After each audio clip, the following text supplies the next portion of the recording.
1. For a little while, I worked at a fast food restaurant. It was only part-time, but it paid decently well. We served hamburgers and ice cream. On our kids' meals, each bag came with a coupon for a free scoop of ice cream and one topping. One day, I'm working the register and a boy about 8 years old walked up with one of the coupons, and a noticeable bruise on his forearm. Normally, I'm a pretty nice guy, but there was something about this kid's attitude that irritated me. I want some ice cream. Okay, what flavor and what topping? I want chocolate with Oreos and fudge. Alright, I just need your coupon and 50 cents. Why do you need 50 cents? The coupon allows for one topping, but you want two, so you need 50 cents to pay for the second one. I'm sorry, but I have to follow store policy. I don't have 50 cents. Sorry, I can give you one of those toppings, but not both. Then the kid burst into tears and ran back into the dining room. A few moments later, the crying stopped, and then came back up front with a large woman who had a Karen-looking haircut, and I can only assume it was the kid's mom. What did you do to my son? What? I don't... Who here said that you could touch my little baby? I don't know what you're talking about. I didn't touch anyone. Then how did he get this big bruise on his arm? Things like that don't just magically happen. Meanwhile, the kid was crying again and started rubbing his arm. I never touched him. All I did was tell him that he couldn't get 2 toppings on his ice cream. That doesn't give you permission to touch my baby. I'm going to speak with your manager. I'll make sure you're fired for this. I didn't touch him, but okay. I'll go get him so we can kick you out. What? You can't tell me what... I made sure to walk quickly away before she finished. I go in the back to get my manager, and he was wondering why there was screaming coming from the front. I just told him to come with me to help with something. When we get back up front, Karen is putting bandages on her son's bruise very dramatically. What's going on here? She's accusing me of, This employee of yours just assaulted my baby. Look at this massive bruise. I want him fired, and I want to be compensated immediately. But that's not true. All I told him was that he needed 50 cents to get the second topping on his sundae. Now he is lying. I will not stand for this if he is not fired. I will call the police. Hold on now. Before we do anything drastic, let's check the security camera footage. That'll show us what happened. Wait, security cameras? Yeah, it'll clearly show us who's right. You don't have to do that. Just look at my poor baby's arm. We'll be right back. I go with the manager to check the tapes, and sure enough, it shows me never touching that child. Eager to kick the lady and her brat out, I head back up front with the manager. But when we get there, they're both gone. Nowhere to be found. Me and my manager both breathe a sigh of relief and continue on with what we were doing. That lady never came in since. 2. So I am a 21-year-old male from the UK and work temporarily at one of the COVID-19 testing sites. I'm not going to give any specifics, but I'm based up north and have been there for a few months. These sites, at least the one I work for, are built in public areas near major cities using government money. Have to meet government standards in terms of safety procedures, however are not run by government staff. Most of us work for private companies and are paid to supervise the testing procedures for individuals with a test booked for a specific time slot. It is also important to note that as testing has advanced, most tests are now administered by the patient in their own car with the windows up, and there is minimal contact with the staff and those getting tested. Test consists of a cotton swab on the back of the throat and nose for a maximum of 10 seconds each, before the swab is sealed in its container fluid. The patient will pull up in their car to one of the testing bays, call a number on their phone, and talk to a staff member about testing procedures, whilst also getting their questions answered. They are told under no circumstances must they roll down their windows or get out of their car, instead to beep their horn in an emergency. This is non-negotiable for site management, as whilst we always wear the correct PPE, personal protective equipment, and practice good hygiene, it massively cuts down your potential exposure to the virus. Hope that all makes sense. Now on to today's events. Phone rings. Good morning, this is OP and welcome to testing. Have you been tested before at all? How long is this going to take? I can't believe you made my daughter wait this long. We have a dinner reservation at 7 p.m. It was 3:30. It shouldn't take more than a couple of minutes if you're only testing your daughter. Have you got hand sanitizer and tissues with you? Patients have to blow their nose before administering the test. Isn't that something you should provide? This is a field hospital after all. Note, this site is absolutely not a hospital and is not advertised as one. I have no idea where he got this from, as it is based in a large car park and split up into sections by only traffic cones and tape, with very few temporary buildings, not a hospital bed in sight. I can see where this is going. No, sir, you are advised to bring your own, but we can provide you with tissues and gloves if you need them. And I'm sorry, but this isn't a field hospital, just a temporary COVID-19 testing site. There is a hospital nearby if you need to seek medical attention, but none of the workers here can provide you with primary care, unless it's in first aid in an... At this point, the EM had reached out her window and, whilst coughing violently, I might add, snatched the testing kit for her daughter out of the hands of my colleague, who was still adjusting her mask, and visibly jumped back in shock. Before we could even think about saying anything, the ED drove off to complete the test. Whatever. Sometimes people can become difficult when nervous about taking a COVID-19 test, especially if they're doing it themselves. We brush it off and spend the next few minutes watching the car in case they call us over to ask for help. Nothing. The car sat there for what seemed like forever before we all jumped out of our skin, as ED was laying on the car horn. Running over in what I thought was an emergency, he cracks the window slightly so I can hear him, and immediately starts shouting, This whole thing is absolutely ridiculous. I want to speak to a consultant now. Confused and thinking he meant my manager, I say, Is everything okay? Can I do anything to help you or get you any help? The EM leans in from the back seat. You can lean in here and swab my daughter for me. This is absolutely beneath me. She muttered with a bit of a disgusted look on her face. I'm sorry, miss, I'm not allowed to administer the test for you, but I can talk you through if that's something you would need. What I need is for you to get 3 doctors over here to carry out this test on my daughter. I can't believe there isn't a doctor free. As ED lays on the horn again, shouting for a doctor.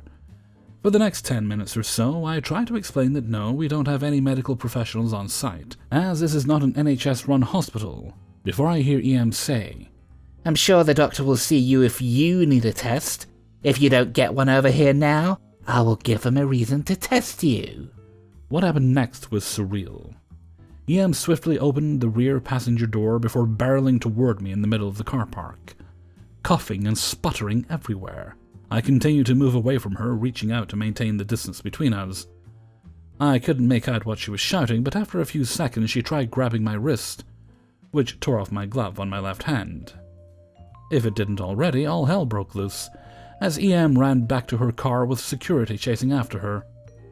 I believe police arrested her later, but I chose to scrub my hands a few hundred times, and change my PPE instead of watching the show.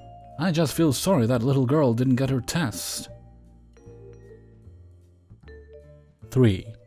I live in this one-bedroom apartment with my boyfriend on the first floor, and while the parking is absolutely horrid and the landlord takes eons to respond to anything except money issues, it's not a bad place.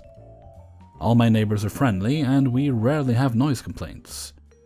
Until EM moved in a month ago, and it's quite a change. I lost my job to COVID, so I've been stuck at home looking for a new one, and this lady has 2 sperm trophies, below 10 I believe, who aren't in school yet, so I hear everything. These walls aren't thick, and she lives above us. Now her and her baby daddy are major leg and neck beards, both obese and messy, greasy hair and just always wearing anime shirts. Their white cube of a car has hentai and anime girls all over it, and they blast anime music almost 24/7 with children noises mixed in. That's only on weekends though. Weekdays EM blasts Teletubbies all day, and it's the same 2 episodes, because she's played it so much and so loud that I practically memorized it. It's torture. People have complained, but the landlord doesn't respond ever unless it involves money, so we've had no help there. She also lets her kids run into people's front porches and do whatever. Everyone has a tiny gated front porch, and it's an unspoken rule not to go in the porch unless you want to talk to the person in the apartment. EM don't care. She lets her goblins run everywhere, in the street, up and down the stairs, and into people's porches breaking shit. People have complained, but she ignored them by saying, I'm stuck with them all day. This tires him out so I can have peace for once. Help a poor mom out.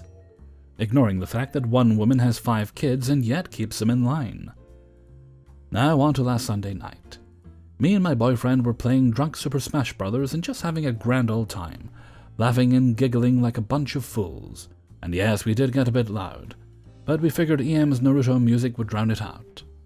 One match I did a dumb and accidentally fell off the side of the stage and died, and I did a quick yell of frustration. We then hear what sounded like angry talking upstairs, then the music goes silent. Me and my boyfriend look at each other in confusion, then we hear a knock at our door. I get up to answer while boyfriend takes a moment to go to the bathroom. Taco Bell was finally hitting him. And lo and behold, it's EM. This is the first time I've ever come face to face with her, so I'm a bit taken aback, and she does not look happy. I'm a sarcastic a-hole only to friends and family, but I was a bit drunk when this happened, so I blame that for my rather snarky attitude. I remember a good chunk, but obviously not word for word. Hi, can I help you? Yes, you can be quiet. You're making so much noise that it's hard for us to hear anything, and you're waking my kids.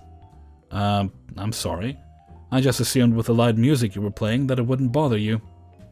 She scowls at this statement and puts her hands in fists to her side in an exaggerated angry stance.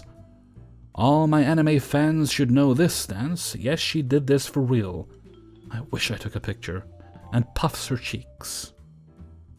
Seriously, you complain about our music when every day you always play that bullshit jazz shit? Of course, this confuses the hell out of me, and I stare at her with sad confusion. Oh, don't play dumb. You always play that shitty music so loud none of my kids ever get to sleep. So I have to blast music to drown out your shit so they can get some rest. I'm staring at her, trying to comprehend, before I realize she's talking about my elderly neighbor next door, who plays his favorite jazz music on the weekends and never at night.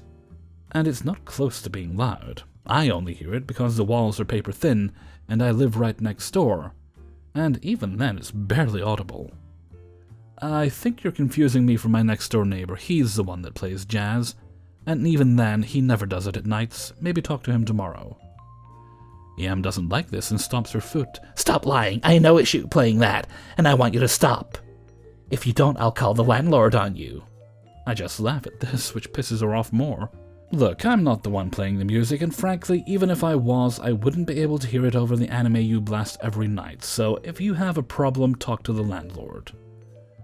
I try to close the door, but she puts her hand and foot down so I can't close it, and she goes off on how much of a bitch I am, and how dare I do this to a mother, yada yada. Then she sees the TV and us playing Smash. She then proceeds to try to force herself in, and I quickly try to push her back. The fuck do you think you're doing? Give me that Switch. You keep my kids up all night with your music, and you've been extremely rude, so I'll give them that Switch as compensation. Finally, my boyfriend gets out of the bathroom, sees me fighting EM to close the door. He heard everything, but sadly he couldn't leave the toilet. Runs over, screams at her to get the fuck out or he'll call the cops, and pushes her back to where we can close and lock the door. She spends the next 10 minutes screaming and banging our door before finally giving up, and leaving after my jazzy neighbor comes out and yells at her to leave, to which she finally does. My boyfriend and I stay by the door for a good 20 minutes before we decide enough for tonight and sleep. I believe EM turned her music up louder. Next morning we emailed the landlord and are hoping for the best. She's giving me death stares, but since I rarely go outside anymore, it's very rare.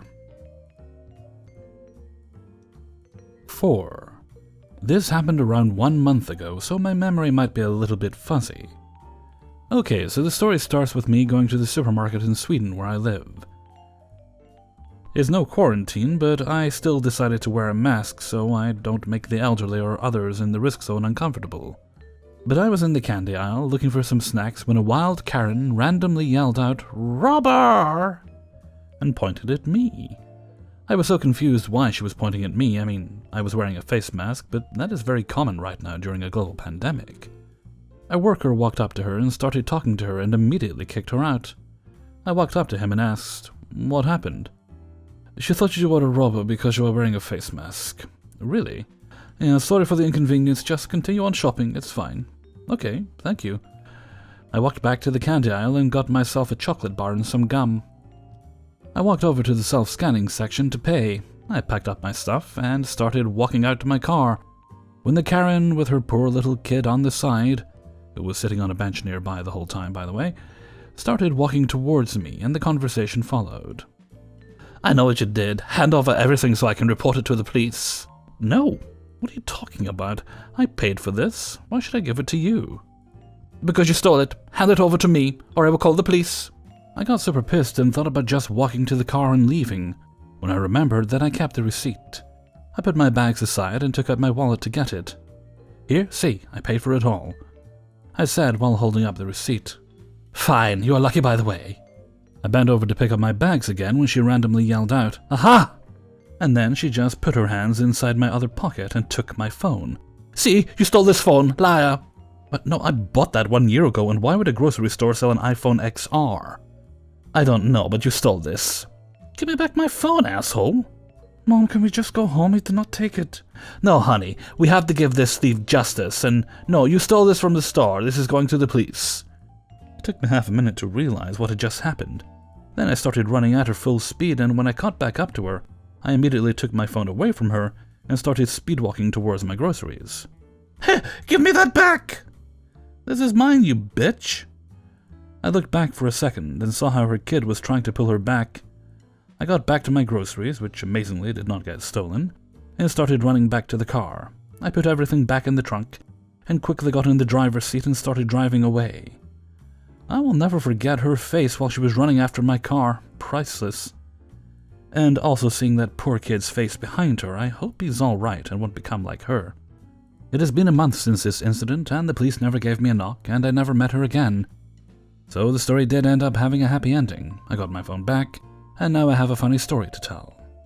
Thank you for listening. Have a great day. 5. I used to own this house years ago by the beach in a very exotic country, as some would call it. But it's quite literally at the other side of the country from where I lived, so I just rented it out. One summer I rented it to this seemingly nice American family. The kids seemed nice enough, the parents not so much. I went out of my way for a day or so to show them around the place in the city, since they'd be renting it for the whole summer. And then, when they were all settled in, I made my fatal mistake. I told the mother and father, if there's any serious problem, don't hesitate to call, since there had been problems with certain neighbors in the past. So I went home, drove again all the way back to where I stayed. Not even 4 days later I get a call from EM. Hello? Hello? Come here right now, we need your help, it's serious. What's this about exactly, Miss EM? Okay, listen carefully here. COMENOW, understand? You're supposed to understand English. Jesus, you people. I do understand English, EM, but I would prefer to know the issue first if I'm going to have to drive all the way back to the city to fix it. What's the issue? Neighbor being noisy or something similar? She ends the call. Some time passes. I get another call from the same number. Hello? EM? Why aren't you here? You said you'd help us if we needed it. Firstly, I will not be driving to the city unless I'm first told what the issue is. And secondly, even if I was making such a trip, it would take more than an hour for me to get there. Would you like to tell me what the issue is now, ED? Don't sound so fucking smug. We're the ones paying your bills, so you better respect me. And also you said you'd help!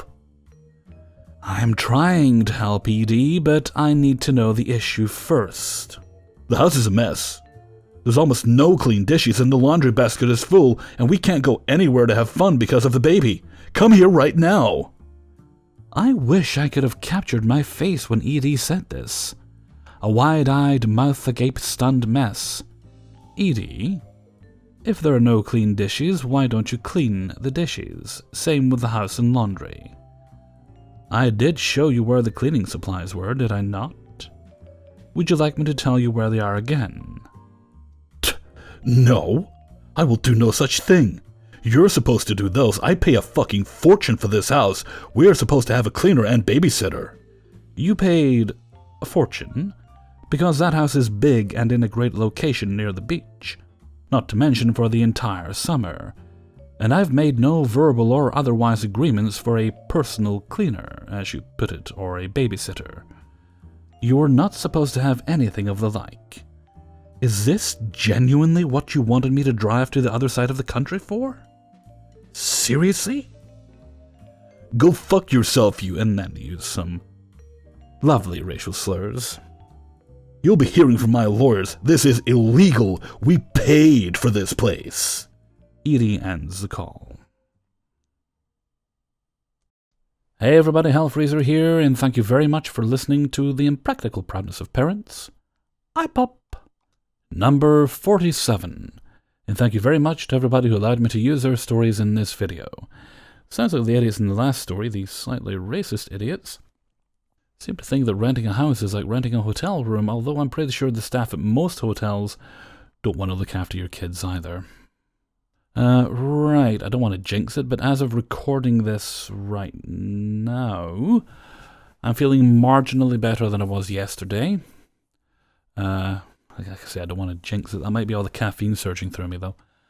We'll see how it goes, and I'm going to finish up work, and I'm just going to spend the rest of the night plopped on the sofa with a duvet around me and a VR headset on my head, and I'll be exploring the latest No Man's Sky update. Okay, and with that, I'm going to head off for now. So until next time, thank you very much for listening, and take very good care of yourselves.